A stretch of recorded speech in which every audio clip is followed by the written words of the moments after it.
Welcome back to Real French Connections. Today we're absolutely thrilled to introduce you to Sandy, who, along with her husband Geoff, has moved to France from California and they are loving their life.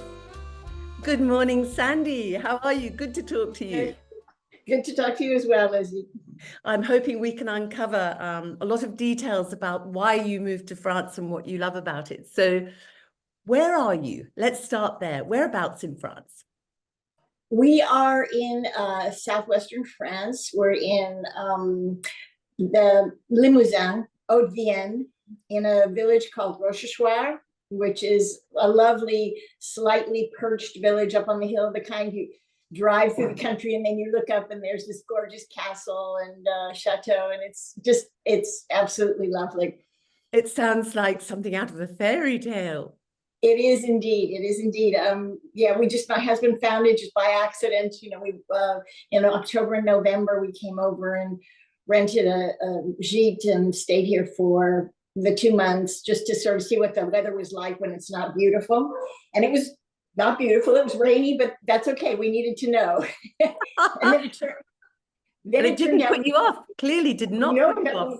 Not at all. I love the rain, even lots of it, but my husband not so much. But we had to see it, and it turned out we brought it with us, and it stayed all the way until May. So it's been raining, but now it's really beautiful. So when you chose to live there, that wasn't an area that you particularly knew then, was it? Was that just good luck, or was it an area you visited? Well, it was good luck, and we're not here permanently. Actually, we purchased a home not far away in the Charente, but it was an area that we came. I mean, we did a research. We knew that we love the South. It's beautiful, but it gets warm and humid, and there are a lot of people there at certain times of the year, and can be expensive and that kind of thing. So that was kind of out. And then the coastal areas, my husband's a sailor, we love to do that, but it's much like the coastal areas in the United States. It gets very expensive because it's so beautiful. And so it all came down to Charente, Limousin, Haute-Vienne, Nouvelle-Aquitaine. It seemed to be an area that had just about everything we wanted. So we honed in the search, came here in October, November to look around, decided to come back, a year visa, and come back and stay and see if we could find a house. And if we found a house, we would go home to the United States and sell our home there and move to France. Well, there are lots of things to talk about there. The house that you're buying is one, but let's talk about where was home in the States. We're from California, from the Napa Valley, beautiful part of the state. I've spent I was born in Texas, but I've spent most of my life there. And my husband and I were both in the wine industry and going to school in Central California. And so I sort of enticed him back up to Napa Valley to live and work in the wine industry. And we did that for a while. And then I was a Pilates trainer and I had a little studio there. Yeah. And then when we retired, we thought, this was pre-COVID. Yeah. We were ready to sort of do all of this that we've done recently to see about making the move. And then COVID slowed us down. And then finally we thought, this is about time. We're gonna have to do this soon. Time is of the essence, as we say. So we decided to stop talking about it and do something. So there was nothing that particularly triggered your decision to come to France, just a sense not at all. Adventure? I have always loved French. I started studying in high school and have been here off and on, studying the language, and really love it. And my husband had spent some time in Italy, not a lot, but during college, and he loves Europe. So we both had wanted to. And no, it wasn't, we love California. We finally got in our house exactly the way we wanted. It's lovely. It's beautiful. And every time I say pictures of it, my little heart will break, but it's just time. It was time to take the opportunity and do this and not wonder forever, what if we had done that? And we didn't. Yeah. So we just decided to swallow our nerves and come. Fantastic. That's such a brave story, but I sense that that sense of discovery and something new, a new lease, another parallel. Exactly, and that's exactly what it is. It's not like we're running away from anything, but we're sort of picking up and moving, and it's like as if I was born in two countries. I was born in the United States and I had my life there, and now I'm not reborn, but sort of in my husband as well in France, and just discovering all the things that as much as it's very much the same, we're just now realizing how different it is. But that's the exciting part, and it keeps our brains active. Yeah. So I mean, the challenge is daunting, but exciting. I mean, and they're on a daily basis. I mean, they're just challenges left and right, but nothing you can't overcome if you want to. And then there's such a feeling of accomplishment if you do. Oh, I can only imagine that feeling of accomplishment, having had a vast experience myself with the French administration. I do know. So some of those challenges, are some of those challenges, so the reason that you looked for and found a bit of help and support at French Connections HCB? Exactly. I mean, I think we've done a lot of homework to realize that perhaps it would probably be even more complicated than we thought. And I don't mean complicated in the fact that it can't be done. Yeah. But for us, we just decided that, well, I'm sort of the pushy person of the family, but I thought that I didn't really want to have to reinvent the wheel for us both, and so we figured that if we started up and we ran into a snag, we'd have to go back and figure it out, start all over again. And how many times could you or would you want to do that? So for us, we tripped over, we'd seen several companies, but we tripped over French Connections online on YouTube. And we saw Richard, and we saw that we watched some of his videos and some interviews with him and people that he talked to and the kind of services he offered. And what really helped us figure it out was when we talked to him, he sent us a list of, I know he has a package you can do, a package thing where you have all of these things he'll help you with, but you can also do it a la carte. Yes. And seeing that list was so helpful for us, how to guide ourselves. Even if we didn't do the whole package, we could pick out the ones we wanted, and we know he had figured out for us where the hiccups were, where the parts would be where we would trip up. Yes. And so far we wound up getting our long stay visa with his help and Annabelle. And we also were able to get a bank account prior to leaving the United States, which was super helpful. So helpful. And then when probably in December, when we start the process for a carte de séjour, we'll use French Connections there for the help, because it's just so nice to know that there's somebody there who knows the intricacies. My husband is incredibly self-sufficient. He loves the challenge of figuring this stuff out. Me, I'm the scaredy cat, but he, I don't think we could call you a scaredy cat. You moved from the other side of the world. but he is, he's just a brave soul, and that's what I admire about his. Even though he doesn't speak any French, he gets out there and he'll say it and just charge on through, and that's the same as he is with different things, different bureaucratic things, and but having someone who can pat us on the back and say it'll be okay and we know what to do is very helpful. And so far so good then. So tell me about your new house, the house that when will you be moving in? Is there a timing to all this? Right, we're actually we'll actually sign for the house September 17th. Oh, fantastic. Very soon. Very soon, but we'll be in the United States. We'll be doing it online, which are things that you can do that many people don't realize, and you can do that kind of thing. In fact, there are people who will, I think they're crazy, but the people who will actually buy houses sight unseen from the United States, and that's another level of brave, isn't it? Okay. It's just congratulations to you. So we will sign there, and then we'll come back in the first of the year, at the first of the year after Christmas, right after Christmas, and move into the house in Verteuil-sur-Charente. And it's this even more magical village.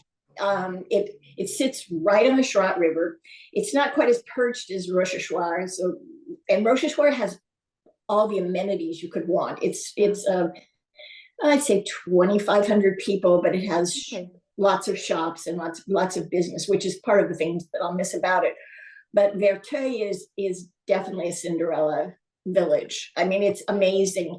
And we've gotten this house that is full of light, which it's a village house, and it still has was built in 1790, but it still has all the charm and of an older house, even though it has windows and lights, and we have a little courtyard, and which we don't have here. So it's quite lovely. Can't wait to get back and start working on it. And anyway, we have shops. We have a boulangerie, a boucherie, coiffeuse, pharmacy, everything, nail person. Everything you haven't mentioned the cafe. Is there a cafe? There's three. There's three very nice ones. Well, and actually 4 with the Campo Bistro. So there's it's very easy to find something good to eat, and then we're just about 5 kilometers from Ruffec, which is a bigger town, much more like a town. And it has all the amenities, market twice a week. In fact, but the irony is we will actually have a Sunday market right on our porch. Oh, every week, every Sunday, we'll have a market right in front of our front door. So it's quite fun. That you have no excuse not to go. I know, exactly. I just step out of my door in my robe. I get a few things and have.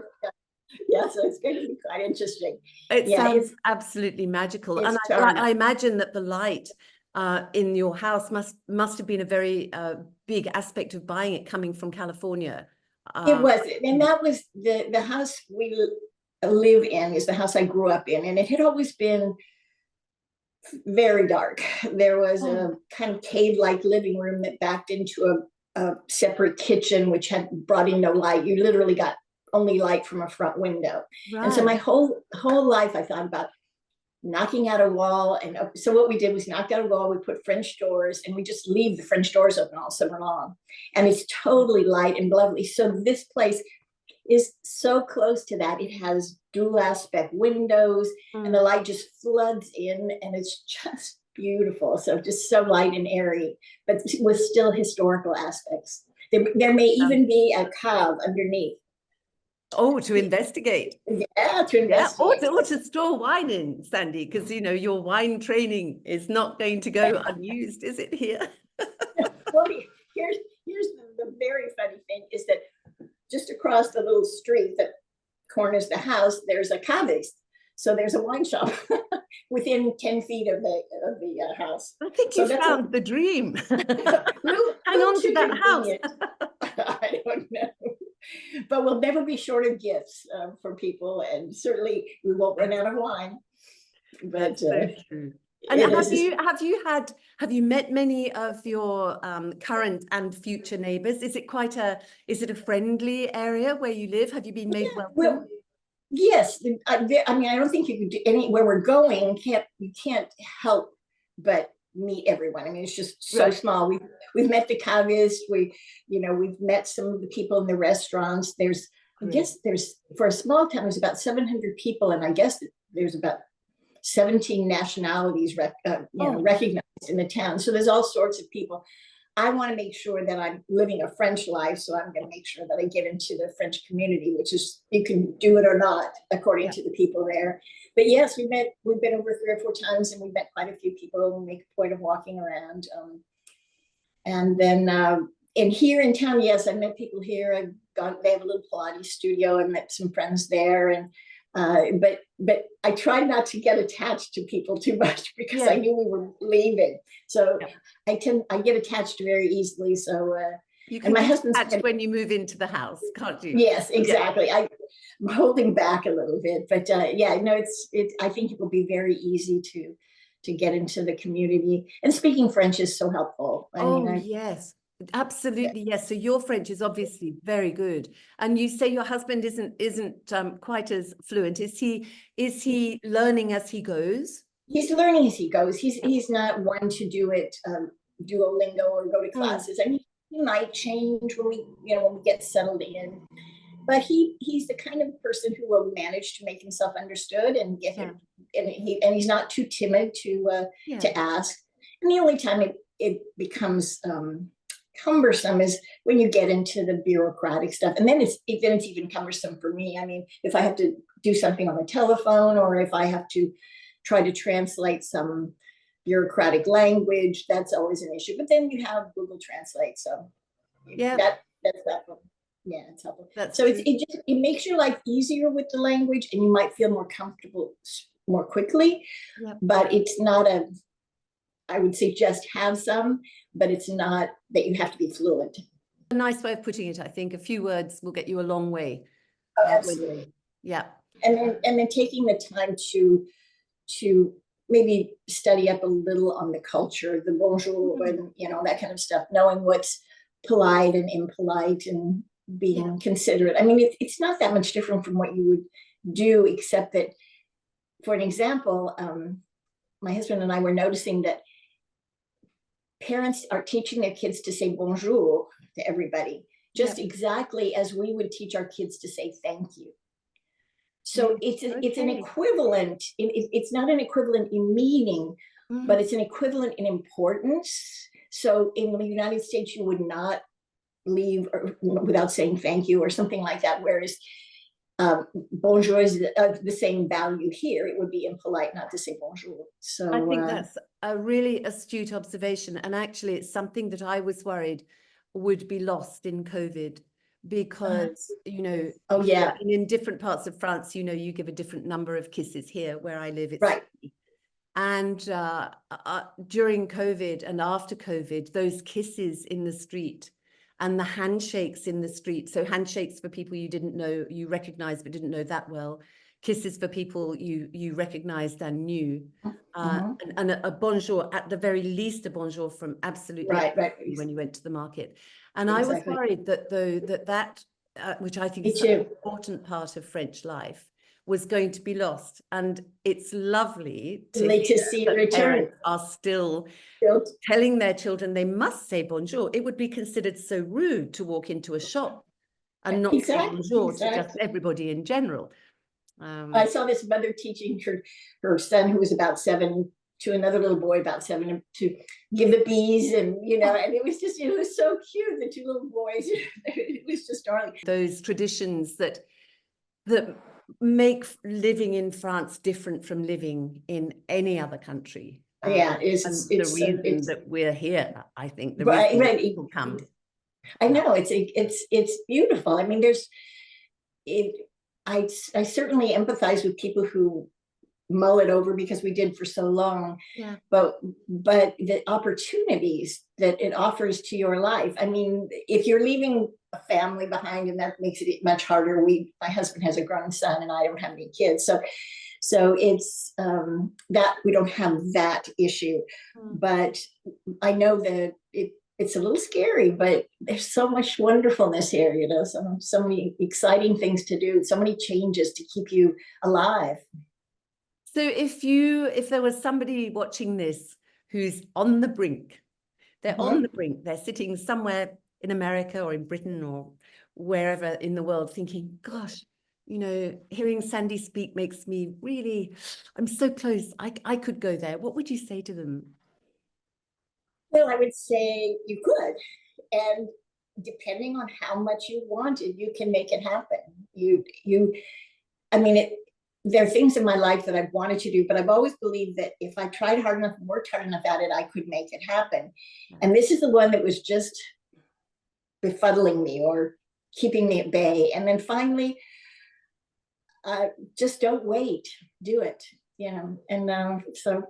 make it happen. Make it happen. I love your attitude to life, Sandy. I love that notion of leaving a great life for another great life. Right. Yeah. Just as you said, just a parallel thing. It's not, I'm not sacrificing anything at all. You know, it's just the most I'm sacrificing is knowledge of what's coming next. You know, that's the I think the scary part is the unknown. And that in California where we are, I know what's going to happen every day, but then again, that's the trap, is knowing what's going to happen every day, and therefore you do the same things every day. And here hardly any day is the same. there's always, I heard someone once said, I heard someone talking about moving here, is that just plan on getting one thing done a day. Don't plan on 12 things. It's not the United States. You just, and be happy if you get that one thing done. And for me, it's just what you learn from that. That's such great advice. It is great advice. I stole it from someone, and I think it's just so good. Just don't sweat all this other stuff. If you get one thing done, the other will wait till the next day or whatever. So yeah.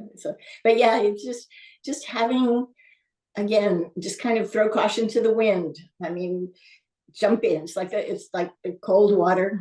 Just jump in. Sandy, I hope that you would be happy to talk to us again, maybe in 6 months when you've settled in your new house. Perhaps we could come and talk to you again and find out more about how you've settled in. We would love to do that if you're up for it. Oh, I am. I would love to. And then again, my special thanks to Richard and Annabelle and the whole team. You guys have been absolutely wonderful. And it's just that little bit of reassurance, knowing that we're not totally alone, you know, in this country, that we have someone who's got our backs, and we appreciate that very much. That's very kind of you, Sandy. And thank you so much for talking to us. I hope the trip back to California goes well, and the sale of the house, and you'll be back here double quick. Double quick. Where you belong. 4 or 5 months. Can hardly wait. So nice to meet you, Lizzie. Nice to meet you too, Sandy. Take care.